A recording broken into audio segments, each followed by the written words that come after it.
बिस्मिल्लाहिर्रहमानिर्रहीम। सजाद अहमद की तरफ से सबको सलाम पहुँचे। ऑपरेटिंग सिस्टम लेक्चर नंबर 8 चलें स्टार्ट करते हैं। चूँकि ये प्रोसेस वाला चैप्टर चल रहा है जिसके अंदर प्रोसेस के मतलब तमाम डिटेल पढ़ी जाएगी। जिस तरह ऑपरेटिंग सिस्टम के अंदर उसके मुख्तलिफ पार्ट्स है और एक कर्नल उसका पार्ट था, इसी तरह एक प्रोसेस है और उसके मुख्तलिफ स्टेट्स हैं और इसी तरह प्रोसेस के अंदर उसके मुख्तलिफ पार्ट हैं। तो जो हम अब पढ़ने लगे हैं ये पार्ट कहलाता है प्रोसेस कंट्रोल ब्लॉक।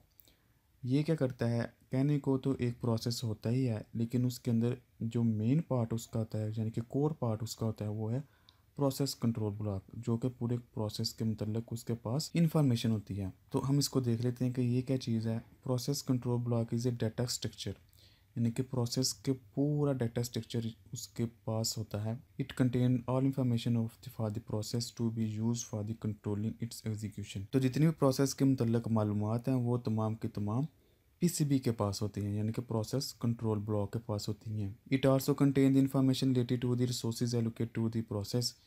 जितनी भी रिसोर्सेज एलोकेट हुए हैं प्रोसेस को, उस तमाम की मालूमात ही रखता है। Every process has its own PCB. तो एक प्रोसेस जो होता है उसका अपना एक पीसीबी होता है, यानी कि हर प्रोसेस के अंदर एक छोटा सा ब्लॉक होता है जिसके अंदर तमाम की तमाम इंफॉर्मेशन स्टोर होती है। The information that must be saved usually consist of the following. जो इंफॉर्मेशन नॉर्मली पीसीबी के पास स्टोर होती है प्रोसेस के मतलब वो ये हो सकती है। प्रोसेस की स्टेट क्या चल रही है, प्रोग्राम काउंटर की इंफॉर्मेशन, सीपीयू रजिस्टर की information, CPU scheduling information, memory management की इंफॉर्मेशन, अकाउंटिंग की इंफॉर्मेशन, आईओ स्टेटस इंफॉर्मेशन। यानी कि एक प्रोसेस है और प्रोसेस के अंदर फिर एक छोटा सा ब्लॉक बना हुआ है जो कि उसका कोर ब्लॉक है और उसके अंदर हर चीज़ की इंफॉर्मेशन जो कि प्रोसेस के रिलेटेड है सेव है। अब प्रोसेस को कोई शेड्यूल कौन करता है या प्रोसेस को शेड्यूलिंग कैसे की जाती है। मसलन अगर एक सीपीयू है तो उसको 5, 6 या 10 प्रोसेस मिले हैं कि आपने ये काम करने हैं, तो सीपीयू जो है वो एक टाइम पे तो एक ही प्रोसेस को एग्जीक्यूट कर सकेगा। जिस तरह अगर एक शॉप पे आप जाते हैं तो एक दुकानदार है तो इकट्ठे 5, 6 कस्टमर आ जाते हैं, तो एक टाइम पे एक दुकानदार एक ही कस्टमर को हैंडल करेगा।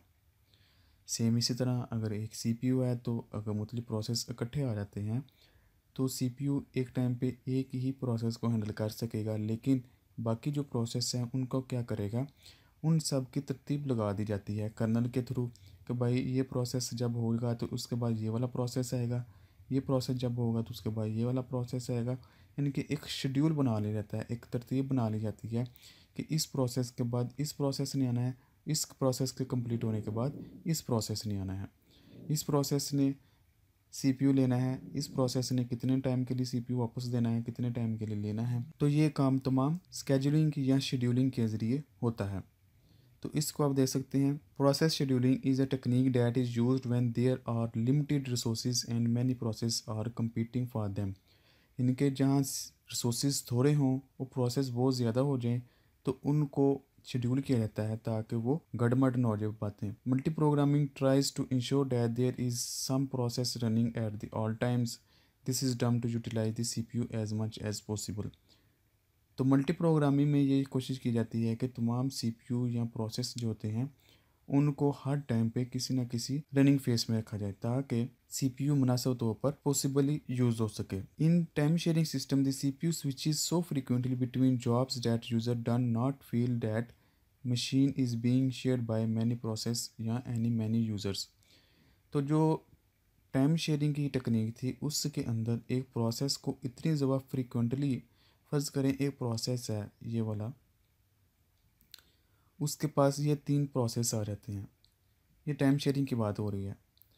तो इसके अंदर प्रोसेस यहाँ जाता है, फिर यहाँ से यहाँ जाता है, फिर यहाँ से यहाँ जाता है और ये इतनी तेज़ी से इधर से इधर, इधर से इधर, इधर से इधर फ्रीक्वेंटली मूव करता है कि पता ही नहीं चलता कि प्रोसेस एक है या 3 है।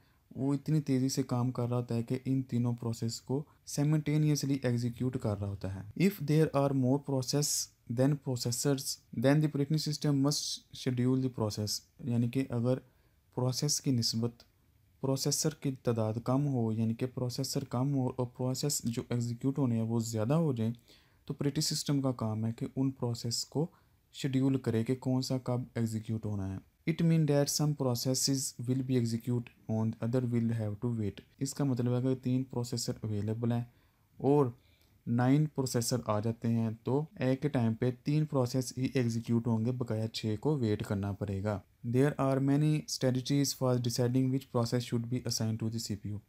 तो इस काम के लिए मुख्तलिफ तरह की स्ट्रेटजीज अप्लाई की जाती है, जिसके अंदर मुख्तलिफ टेक्निक इस्तेमाल की जाती है कि अब कौन सा प्रोसेस कब शेड्यूल होगा और किसको असाइन किया जाएगा।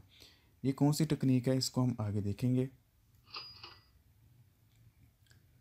Scheduling queries. Below is a list of most common type of queues and their purpose. एक जॉब क्यूज़ है, एक रेडी क्यू है और एक वेटिंग क्यू है। ये 3 टाइप की क्यू हैं जिसके अंदर हम शेड्यूलिंग को देखते हुए कोई एक क्यू असाइन की जाती है कि आपने इस क्यू को फॉलो करना है या आपने इस क्यू को फॉलो करना है या आपने इस क्यू को फॉलो करना है। शेड्यूलिंग की मुख्तलिफ टाइप्स हैं। एक लॉन्ग टर्म शेड्यूलिंग है, एक शॉर्ट टर्म शेड्यूलिंग है और एक मीडियम टर्म शेड्यूलिंग है। लॉन्ग टर्म शेड्यूलिंग के अंदर क्या होता है, it is also known as job scheduling. It select the process when it should be brought from the job queue into ready queue. Job queue से जब ready queue के अंदर आती है तो इसको लॉन्ग टर्म शेड्यूलिंग के ज़रिए देखा जाता है। Too many process in memory slow down the machine. बहुत ज़्यादा प्रोसेस जब आ जाते हैं तो वो मशीन को स्लो डाउन कर देते हैं। Too few means that machine is not being utilize efficiently. लेकिन अगर बहुत कम आए हैं प्रोसेस तो हम कहेंगे कि मशीन सही तरह यूटिलाइज नहीं किए जा रही। तो इसके लिए हम शेड्यूलिंग बनाते हैं, शॉर्ट टर्म शेड्यूलिंग, ताकि ना मशीन अंडर प्रोसेसिंग में चली जाए और ना ही वो अंडर यूटिलाइज में चली जाए। इसी तरह शॉर्ट टर्म शेड्यूलिंग जो है it is also known as CPU शेड्यूलिंग। CPU लेवल पर जो शेड्यूलिंग होती है हम उसको कहते हैं कि ये शॉर्ट टर्म शेड्यूलिंग है। It select process from ready queue, यानी कि पहले जॉब क्यू से रेडी क्यू में आते थे लॉन्ग टर्म में। अब चूँकि वो मेमोरी में आ गए हैं तो किसी भी वक्त उसकी बारी आ सकती है, तो इसके लिए हम कह सकते हैं कि वो शॉर्ट टर्म शेड्यूलिंग है, यानी कि वो मेमोरी में आ गए, किसी वक्त भी CPU उसको पिक कर सकता है, तो ये बहुत फास्ट होती है। इसके अलावा मीडियम टर्म शेड्यूलिंग जो होती है it is also possible for an operating system to perform medium term scheduling, यानी कि ना वो जॉब क्यू में से हो ना वो रेडी क्यू में से हो, बल्कि it swap the process between the memory and secondary storage. तो वो मेमोरी और उसकी जो सेकेंड स्टोरेज है उसके दरमियान स्वैपिंग हो रही होती है इस तरह, यानी कि मेमोरी कम होने की वजह से उसके पास स्पेस कम होती है तो वो इतनी फ्रिक्वेंटली आपस में स्वैप कर रहा होता है कि वो पता ही नहीं चलता है कि वो कौन सी शेड्यूलिंग हो रही है। Thank you for watching. अल्लाह हाफिज़। अगर कोई क्वेश्चन है कंप्यूटर साइंस के मतलब वो पूछे, चैनल को सब्सक्राइब करें और इस वीडियो को अपनी क्लास वालों के साथ शेयर करें।